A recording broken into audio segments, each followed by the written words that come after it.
एवढंच झालं नाही तर दुसऱ्या बाजूला लोखंडी रॉड जे आहेत ते गरम केले, त्याच्याने असताना त्याला चटके देण्यात आलेले आहेत आणि त्याला मारून टाकण्याचा असणारा प्रयत्न त्या ठिकाणी होता. गावकरी तिथे उभे होते, पण कुठल्याही गावकऱ्याने मध्यस्थी केली नाही. तर त्याने व्हिडिओ केले आणि ते व्हिडिओ टाकल्यामुळे हे प्रकरण बाहेर पडलं अशी असणारी परिस्थिती आहे.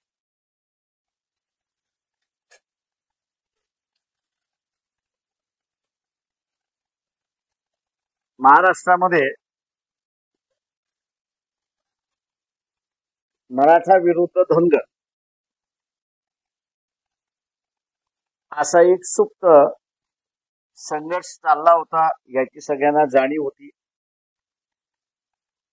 पण आता असताना हा फिजिकल फॉर्म मध्ये यायला लागलाय अशी असणारी परिस्थिती आहे. शासनाला आमची असणारी विनंती आहे की हा जो सामाजिक सलोखा महाराष्ट्रभर आहे त्याला कुठेतरी तडे जाताना दिसत आहे. मी दुर्दैव असं म्हणेन की ओबीसीचे नेते जे आहेत, मग ते छगन भुजबळ असतील किंवा पडळकर असतील किंवा हाके आहेत किंवा पंकजात काही मुंडे आहेत आणि इतर जे आहेत, यांच्यापैकी कोणीही या झालेल्या घटनेकडे गांभीर्याने पाहायला तयार नाहीत अशी असणारी परिस्थिती आहे. इलेक्शन आलं की आम्ही असणारं ओबीसीचे कैवारी अशा रीतीने असणारं मिरवतात आणि प्रत्यक्षात ज्यावेळेस अत्याचार होतो त्यावेळेस या धनगर समाजाला वाचवण्यासाठी ओबीसीचे नेते येत नाही अशी असणारी परिस्थिती आहे. पक्षाच्या असणाऱ्या कार्यकर्त्यांनी त्या गावाला भेट दिली आहे, पोलिसांकडे कारवाईची मागणी त्या ठिकाणी केलेली आहे. त्या कारवाईमध्ये फक्त एकालाच आता पकडले अशी असणारी परिस्थिती आहे. या संदर्भातला असणारा महाराष्ट्राचे मुख्यमंत्री देवेंद्र फडणवीस यांच्याकडे असणारा मी वेळ मागितलेली आहे. हे असणारं अत्यंत गरीब धनगराचं कुटुंब आहे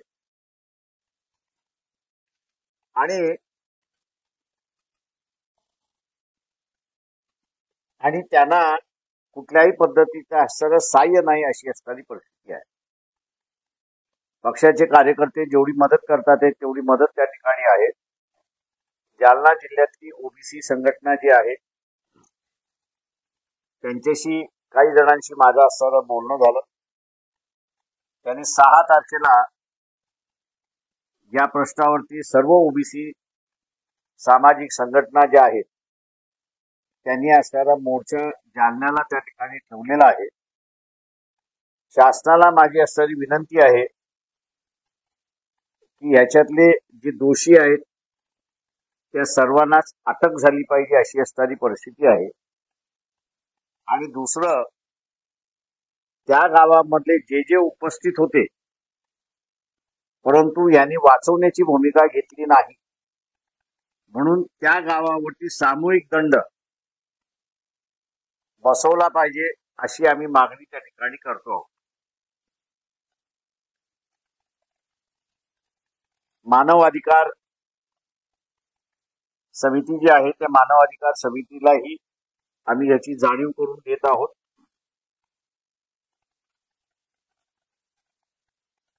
नवीन मानव अधिकारचे असणारे चेअरमन माजी न्यायाधीश हायकोर्टाचे बदर साहेब हे आता चार्ज घेतात आहेत अशी परिस्थिती आहे. त्यांनाही आम्ही असणारं या संदर्भातलं सूर्यवंशीच्या संदर्भातलं त्या ठिकाणी भेटणार आहोत. परंतु एकंदरीत दिसतंय की महाराष्ट्रामध्ये सामाजिक सलोखा जो आहे तो हळूहळू बिघडत चाललेला आहे आणि व्हायलन्स गोष्टी झाली तर मी समजू शकतो, पण व्हायलन्स मध्ये क्रूरता आता आलेली आहे ही सगळ्यात वाईट आहे. एखाद्याला तुम्ही मारून टाकलं ते रागाच्या भरात मारून टाकला असं त्या ठिकाणी होतं. परंतु ज्यावेळेस हलाल करून तुम्ही असताना ज्यावेळेस त्याला मारण्याचा प्रयत्न करता त्यावेळेस ही क्रूरता अत्यंत घातक असं मी त्या ठिकाणी मानतोय. आणि ह्या घातक क्रूरतेला शासनाने कशा पद्धतीने उत्तर द्यायचं, लोकांमधला सामाजिक सलोखा कशा रीतीने राहील हा त्या ठिकाणी पाहिला पाहिजे. आणि माझ्या प्रेस कॉन्फरन्स नंतर ओबीसीचे नेते हे ओबीसी समाजाला आम्ही तर आहोत त्यांच्या बरोबर, परंतु हेही तिथे भेट देतील अशी अपेक्षा मी त्या ठिकाणी बाळगतो.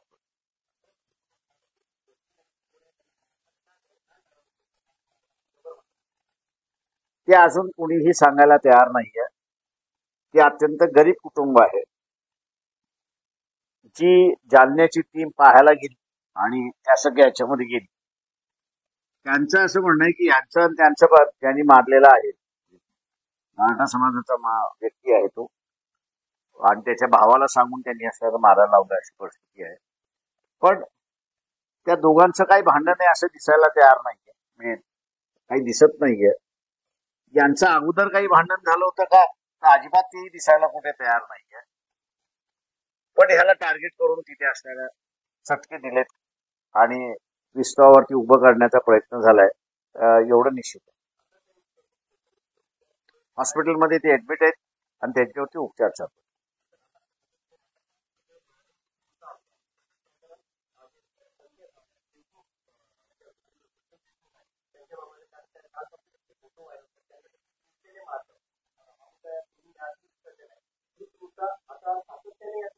हे सातत्याने आहे.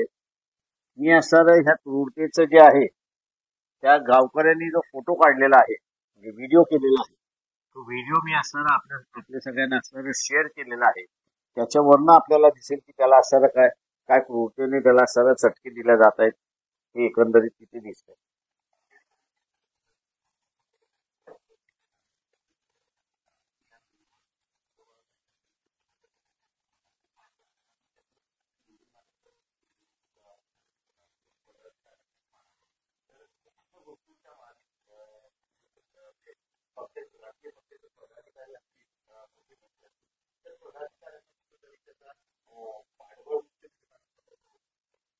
ते आता उभाटा सेनेने त्यांना असणारा पक्षात ठेवायचे की न ठेवायचा त्यांचा प्रश्न आहे. नॉर्मल कारवाई असणारी अशी असते की अशा असणाऱ्या व्यक्तीला ताबडतोब पक्षातून बडतरफ केलं जातं. सेनेकडून बडतरफ होणार नसतं, म्हणजे उभाटा सेनेकडून बडतरफ होणार नसेल तर हीच ग्राही धरल्या जातं की त्यांनी असणारं इन्स्ट्रक्शन दिले आणि त्यांच्या इन्स्ट्रक्शनवरती त्याला मारले अशी असणारी परिस्थिती आहे. पण ते का मारले हे सुद्धा उभाटा सेनेने सांगावं.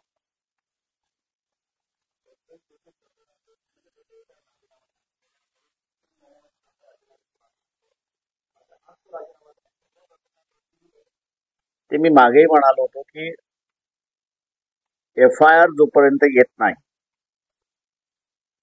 तोपर्यंत कुणाचं इन्व्हॉल्वमेंट आहे हे दिसणार नाही. आता त्याच्यामध्ये असणारं जी माझ्याकडे थोडीफार जी माहिती आहे त्याच्यामध्ये अर्धा तास अगोदर कुणाचं तरी धनंजय मुंडेशी बोलणं झाले असं संभाषण पोलिसांच्या रेकॉर्डला आहे. हे जर रेकॉर्डला असेल तर मुख्यमंत्री अडचणीत आहे हे आपण असं लक्षात घ्या. प्रकरण सेन्सिटिव्ह आहे आणि जोपर्यंत कोर्टात जात नाही तोपर्यंत ते एक्झिक्युटिव्हच्या हातात असतं. आता एक्झिक्युटिव्हचा हेड म्हटला तर मुख्यमंत्री हा एक्झिक्युटिव्हचा हेड आहे. त्याच्यामुळे दोन गोष्टी आहेत. एक, हा रेकॉर्ड मुख्यमंत्र्यापर्यंत पोहोचला का, तर मुख्यमंत्र्याकडे पुढे पोहोचला नसेल तर ज्या अधिकाऱ्यांनी पोहोचवला नाही त्याला निलंबित केलं पाहिजे ताबडतोब आणि त्याला डिसमिस केलं पाहिजे. त्यांनी त्याची ड्युटी केली. दुसरं, हा जर रिपोर्ट गेला असेल तर मग माझं म्हणणं असं आहे की मुख्यमंत्री जे आहेत यांच्याच रोल बद्दल असणारा शंका सुरुवात होते अशी परिस्थिती. त्यांना खरं बाहेर येऊ द्यायचं नव्हतं की त्यांना सर मुंडे यांना, धनंजय मुंडे यांना सर प्रोटेक्ट करायचं होतं, हा मला वाटतं त्याच्यातला प्रश्न शिल्लक राहतो. सभागृह चाललेला आहे. माझा अंदाज असा आहे की ते हा प्रश्न उचलल्या गेला पाहिजे असं मला स्वतःला असं वाटतंय. परंतु आजच्या दिवसामध्ये वेगळाच कुठला तरी प्रश्न त्या ठिकाणी गाजतोय असं मला एकंदरीत दिसतंय. आणि त्यामुळे उद्या आपण असं गृहीत धरू की विधानसभेमध्ये देशमुखाबद्दलचं असणारं विधान केलं जाईल आणि त्यावेळेस हा प्रश्न नेमका विचारला जाईल की इन्क्वायरी ऑफिसर जो आहे त्या इन्क्वायरी ऑफिसरने वरच्या अधिकाऱ्यांना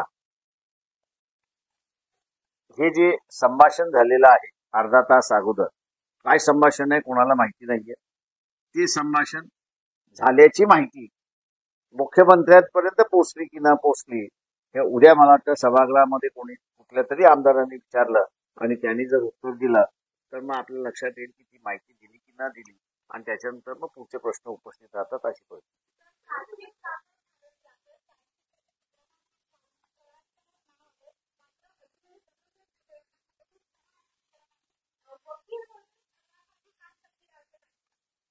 ते नाही असे मी मागे म्हणालो होतो आजही म्हणतोय की जोपर्यंत तुमच्याकडे एव्हिडन्स नाही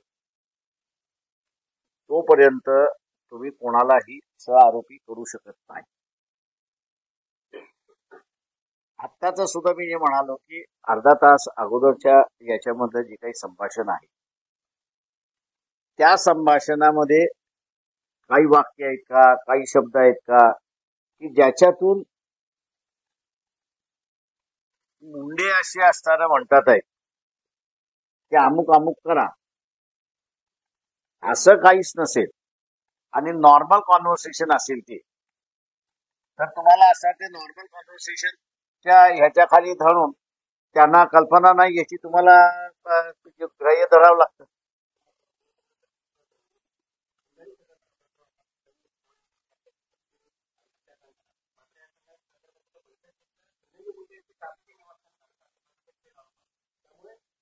थेट आरोप हा वेगळा, आरोप हा वेगळा, पण त्याचा पुरावा हा वेगळा. पुरावा असल्याशिवाय तुम्ही चार्जशीट मध्ये नाव जरी घातलं धरून चाला की माझं असताना कुठल्या तरी असताना एका चार्जशीट मध्ये नाव आहे, पण त्या चार्जशीट मध्ये माझ्या संदर्भातलं कुठलाही पुरावा नसेल तर मी एक डिस्चार्जचा अर्ज त्या ठिकाणी कोर्टाला मागतो की माझा असणारा आहे आणि तिथून मोकळं झाल्यानंतर मग आयोग आणि ज्यांनी माझं नाव दिलं या दोघांना मी असणारा फॉल्स एव्हिडन्स आणि फॉल्स हे करण्यासाठी पुन्हा मी जेलमध्ये टाकू शकतो त्यांना.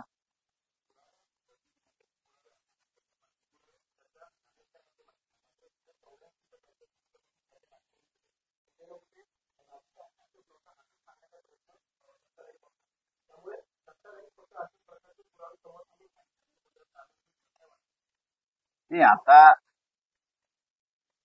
अर्ध्या तासाचं संभाषण आलेलं आहे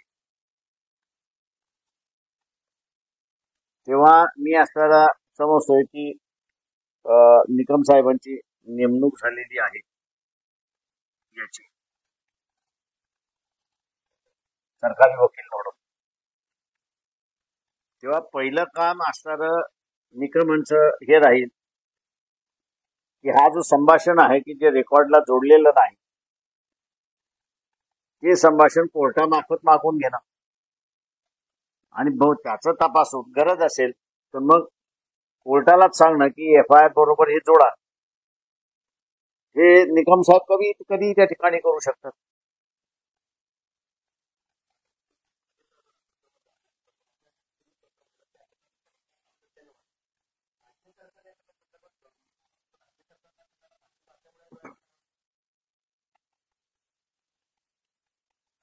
तुम्ही जे पेरता तेच उगवतं असं म्हणतात. तुम्ही धार्मिक नफरता ही पेरली, द्वेष हा पेरला, आता ते उगवताना आपल्याला दिसत. आता ते कशा प्रकारचं त्याला इंग्रजी शब्द मॅनिफेस्ट आपण म्हणतो की कशा पद्धतीने ते प्रकट होईल हे तुम्हाला सांगता येत नाही. आपल्या इथला जो सगळ्यात साधा सोपा मार्ग जो आहे तो जातीय दंगलीमध्ये आणि जातीय द्वेषामध्ये आपल्याला तो दिसतो.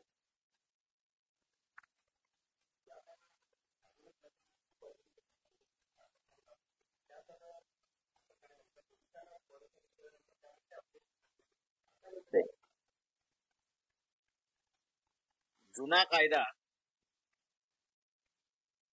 याच्या बाबतीत काहीतरी स्पष्टता होती. नवीन कायदा आता जो क्रिमिनल प्रोसिजर कोड नवीन भारतीय जनसंहिता म्हणून असं जे काढण्यात आलेलं आहे त्याच्यामध्ये अर्धवट आहे. पूर्वी तरी एक असं होतं की अशा कस्टोडियल डेथचे मॅटर्स हे पोलीस इन्क्वायरी न करता मॅजिस्ट्रेटनी इन्क्वायरी करावी आणि मॅजिस्ट्रेटनी इन्क्वायरी केली तरी ह्युमन राईट कमिशननी इन्क्वायरी करावी किंवा ह्युमन राईट कमिशन इन्क्वायरी करताना त्याच्या दोन अँगलने इन्क्वायरी करते. एक, खरंच कस्टोडियल डेथ आहे का? कस्टोडियल डेथ असेल तर क्रिमिनल साईड कशा रीतीने आपण गेलं पाहिजे हे असणारं बघतं आणि दुसऱ्या बाजूला कॉम्पेन्सेशनची बाजू सुद्धा त्या ठिकाणी असणारं बघतं. अशी असणारी परिस्थिती आहे. नव्या कायद्यामध्ये ह्युमन राईट कमिशनला फार कमी रोल त्या ठिकाणी ठेवण्यात आलेला आहे आणि म्हणून आता मॅजिस्ट्रेटचा रिपोर्ट आलेला आहे. ह्युमन राईट कमिशनचा अजून रिपोर्ट आला नाही कारण का आताच आतापर्यंत वन मॅन कमिशन होतं. आता असणारा सभासद त्या ठिकाणी नेमण्यात आलेले आहेत. त्याचं पुढे काय करावं हा मोठा प्रश्न आहे. मी मागच्या आठवड्यामध्ये असं ह्युमन राईट कमिशनचे मेंबर जे होते त्यांना भेटलो. मी म्हटलं ऍटलिस्ट तुमची प्रक्रिया तरी सुरुवात करा. किंवा त्यांनी आज माझ्या अंदाजानं नोटीस काढून सगळ्यांना बोलवतो, त्यांचं म्हणणं असणारं ऐकतो, म्हणजे कमिशन ऐकून घे आणि नंतर कमिशन आपलं असणारं डायरेक्शन एसपीला देईल की पुढच्या काय करायचं अशी असणारी परिस्थिती. माझ्या अंदाजानं इथं कायद्याचा लॅक्यून आहे आणि कायद्याचा लॅक्यून असल्यामुळे आम्ही असणारा आज ह्याच्यावरती बसतो आणि एक रिट पिटिशन आम्ही असणारा दाखल करून घेण्याचं चाललेलं आहे. हे शॉर्ट पॉइंट वरती की मॅजिस्ट्रेटचा जो कस्टोडियल रिपोर्ट जो आहे त्याला फायनल समजू नये. त्याच्यामध्ये इन्क्वायरी ऑफिसर एक बसवण्यात यावा की जो हायकोर्ट त्याला मॉनिटर करेल आणि एफआयआर जी आहे ती एफआयआर दाखल अजून एफआयआर दाखल नाही तेव्हा एफआयआर दाखल करून त्याच्या इन्क्वायरीला सुरुवात करा.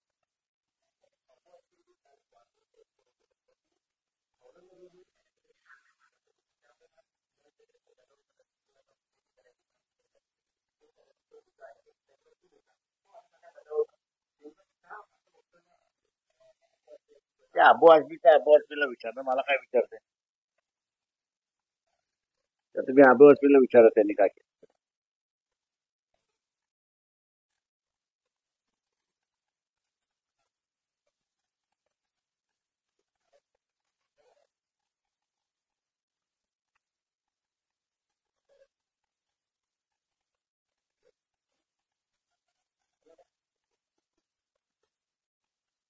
रेडी झालं.